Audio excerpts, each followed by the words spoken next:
Channel one अंदर आओ। Channel to.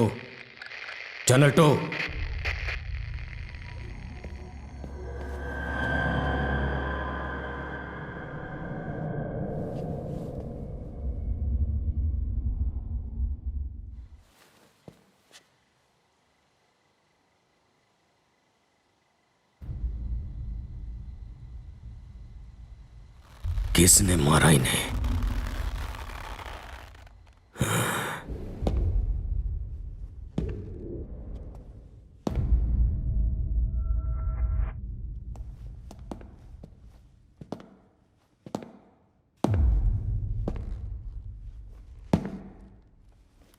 Channel 3, कहाँ हो तुम?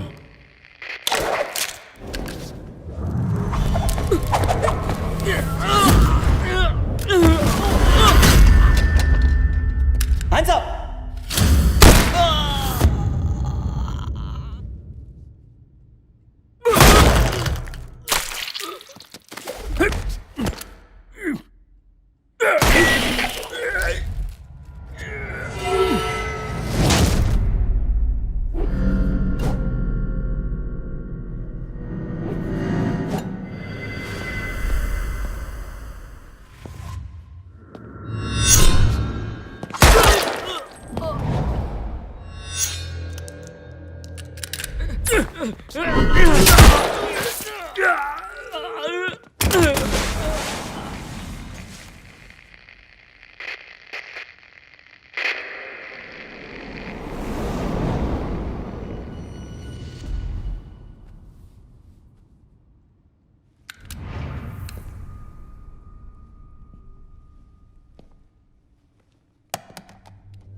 चैनल 3, 4, 5, 6।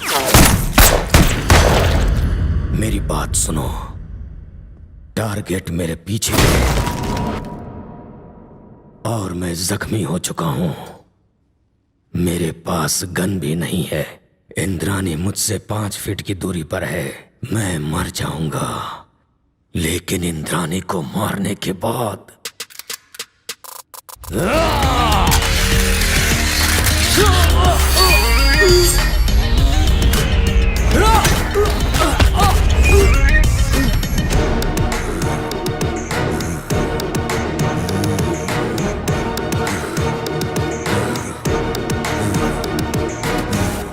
किसने भेजा? रंजीत ने, आदित्य भंडारी का बेटा।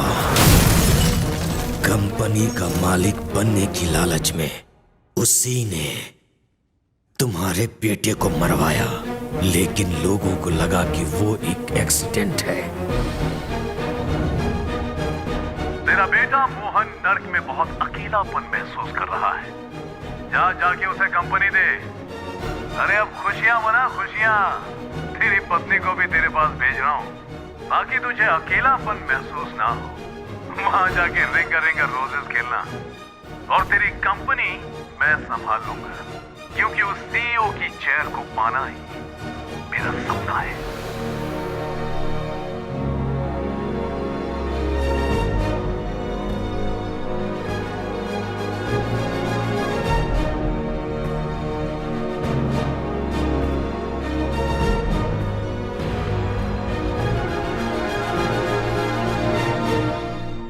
तू कौन है? अभिषेक बाटलीवाला, बिंदा का बेटा। और तुम सबकी मौत।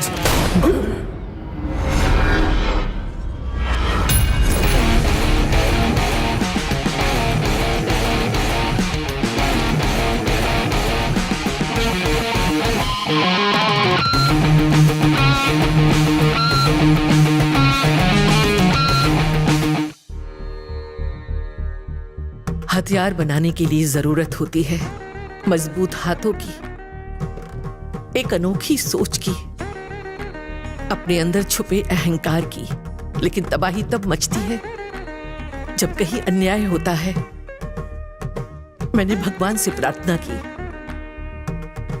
उनके सामने रोई गिड़गिड़ाई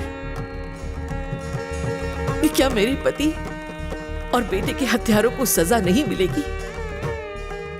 मैंने भगवान से तड़प कर सवाल किया, क्या गलती थी उन दोनों की? जवाब मिला, पाप की उम्र लंबी नहीं होती। अभिषेक बाटलीवाला हर अन्याय का बदला लेगा, जलाकर राख कर देगा वो सभी जालिमों को। वो फौलाद है, वन मैन आर्मी। जिन पापियों ने मेरे सुहाग को उजाड़ दिया, जिन दरिंदों ने मेरी गोद को सूना कर दिया, उन्हें खून के आंसू रुलाने और मुझ पर जो अन्याय अत्याचार हुआ है उसका बदला लेने के लिए वो आ गया है। मेरे लिए ढाल और दुश्मनों के लिए हथियार बनकर आया है वो। जानलेवा खतरनाक हथियार।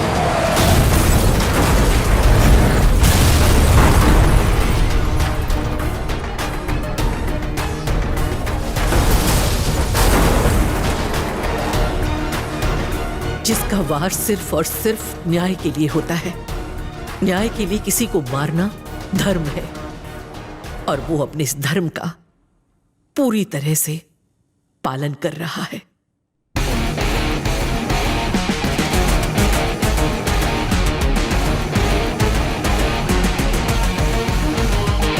मैं वापस आ गया हूं। मेरे पप्पा और भाई को जिन लोगों ने मौत के घाट उतार दिया, उन सारे दुश्मनों का खून मेरे अपनों के लिए पिंडदान होगा।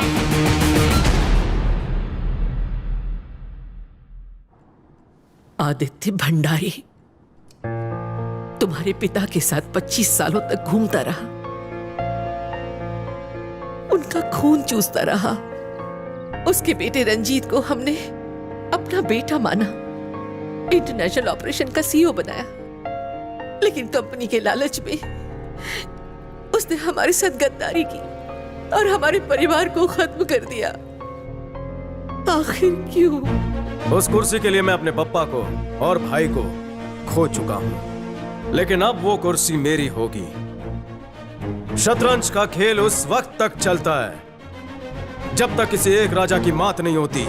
रंजीत को मरना होगा, क्योंकि इस खेल का राजा मैं हूं। अपने पिता की मौत के बाद रंजीत कभी भी उस बिल्डिंग के अंदर नहीं गया, अब क्यों जाएगा?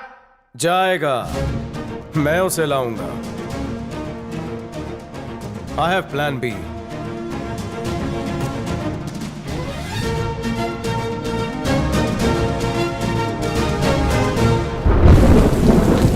सर, ये बॉडीज अब सड़ने लगी। 3 दिन हो गए एक्सीडेंट हुए, लेकिन इन्हें क्लेम करने अब तक कोई नहीं आया। ये एक्सीडेंट में नहीं मारे गए रवि, ये मर्डर को एक्सीडेंट दिखाने की कोशिश है। आप ऐसा क्यों कह रहे हैं सर? एक्सीडेंट तो सिर्फ दिखावा है। मैं ये जानना चाहता हूँ कि उन्हें कैसे मारा गया। चलो। Yes sir, let's go.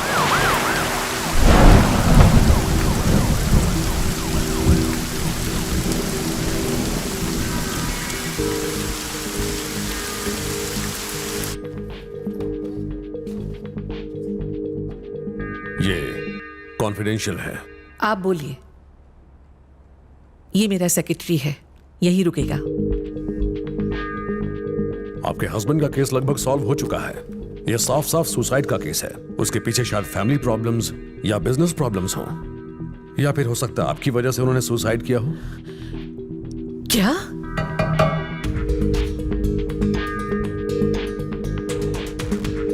और जहां तक आपके बेटे की बात है, तो वो एक एक्सीडेंट ही था। उसमें ज्यादा कुछ सोचने की जरूरत नहीं है। नशे में ड्राइव कर रहा होगा। 3 दिन पहले पास ही एक एक्सीडेंट हुआ था, क्या आपको मालूम है? जी नहीं। बहुत बड़ा एक्सीडेंट था, कार के चीथड़े उड़ गए। उसमें 7 लोग थे, सभी मर गए। सुना तो होगा, उसके बारे में कुछ बताइए। लता जी के मधुर गानों में मैडम जी खोई थी, वो भी हेडफोन पहनकर। उन्होंने कुछ नहीं सुना। मैं यहां मैडम से बात करने के लिए आया हूं।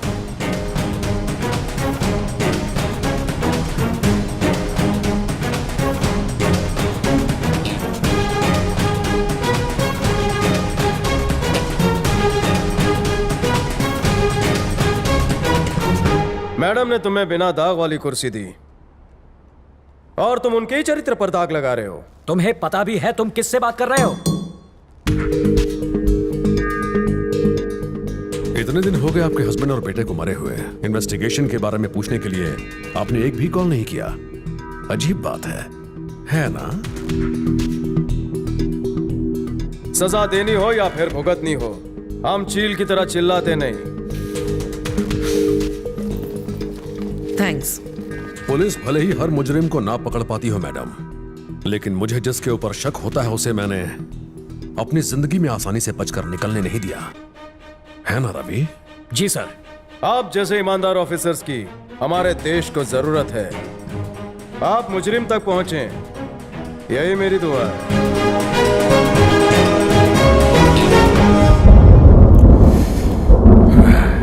शीला, अंदर कॉफी भेजो।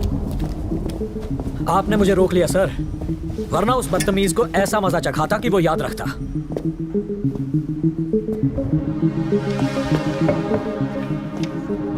कौन है वो? कौन है जिसके हर एक इशारे पर इंद्राणी चल रही है? कौन है वो? आखिर कौन है जो हमें इशारों में धमकी दे रहा है? तुमने उसे अच्छी तरह से देखा था? उसका दबदबा जैसे पूरे कमरे में था। जब वो गुस्से में आया तो कमरे में गर्मी बढ़नी शुरू हो गई। मेरा दम घुटने लगा था। तुम्हारे सवाल से शुरू करते हैं। वो लड़का कौन है? या सवाल को थोड़ा सा घुमा देते हैं, वो लड़का है कौन? बमन बाटलीवाला यानी बिंदा, मिडिल क्लास से आया हुआ एक आदमी जो बड़े सपने देखता था। उसने अपने 4 दोस्तों के साथ मिलकर एक बिजनेस शुरू किया। उसने लेट 70s के उस वक्त में सबसे प्रॉफिटेबल फार्मा बिजनेस की शुरुआत की। उस वक्त अफ्रीकन कंट्रीज में टीबी वैक्सीन की बहुत ज्यादा डिमांड थी। उसने 40 लाख में वैक्सीन का पेटेंट खरीद लिया और सस्ते इलाके में फैक्ट्री के लिए कौड़ियों के मोल जमीन भी खरीद ली। लेकिन वहां के एमएलए ने धमकी देकर उससे पैसे निकलवाने की कोशिश की।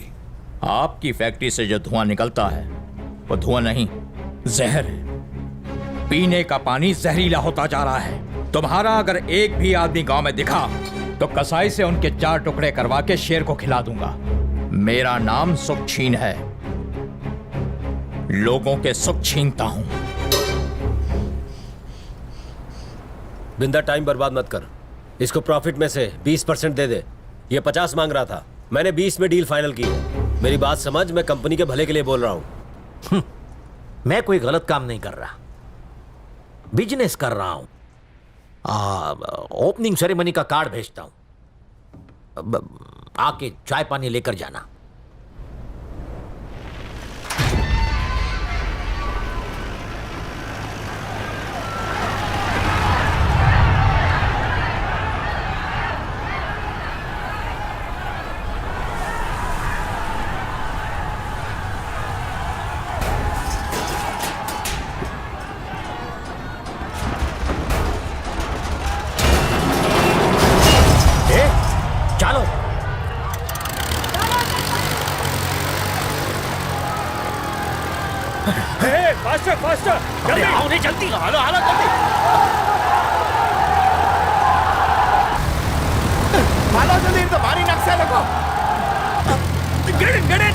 गोली मार देगा वो। बक्सर है तो जल्दी।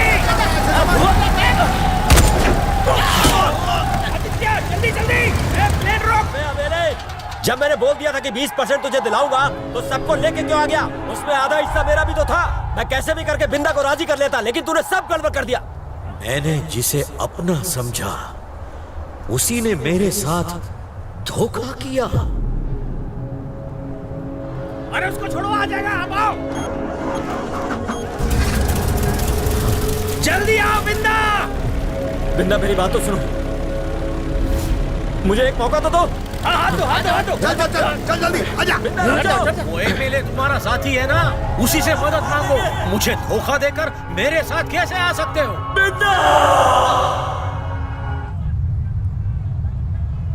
रुक जा।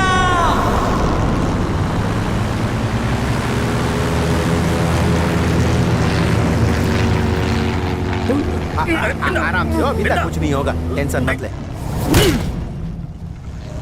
ना चाहते हुए भी एमएलए को अपनी इमेज को बचाने के लिए आदित्य भंडारी को मारना पड़ा। बिंदा ने एमएलए को खून के इल्जाम में गिरफ्तार करवाकर उसी जगह दुनिया की सबसे बड़ी वैक्सीन फैक्ट्री लगवाई और अरबों रुपए कमाए। आईच्या गावात याच्यात काहीच नाही। ओह माय गॉड, बिंदा, इसमें तो फॉर्मूला है ही नहीं। ये आदित्य ने हमारे साथ बहुत बड़ी गद्दारी की है।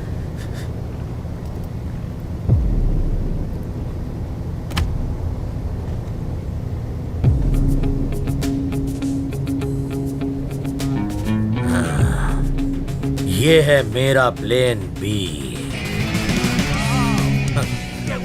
उसी वक्त के बाद आदित्य और इन लोगों के बीच मुझे कोई अंतर नजर नहीं आ रहा था।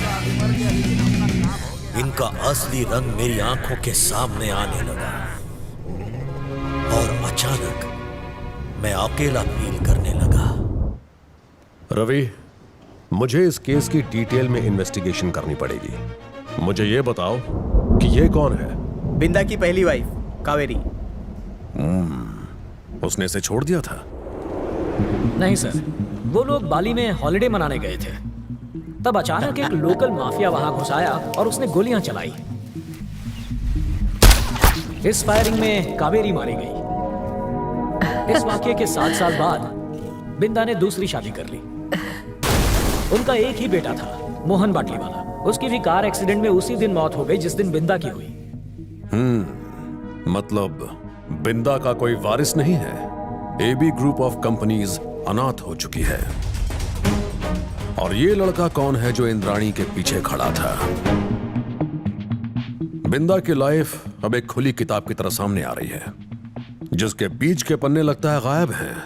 मुझे इस कहानी की कड़ियों को जोड़ना पड़ेगा।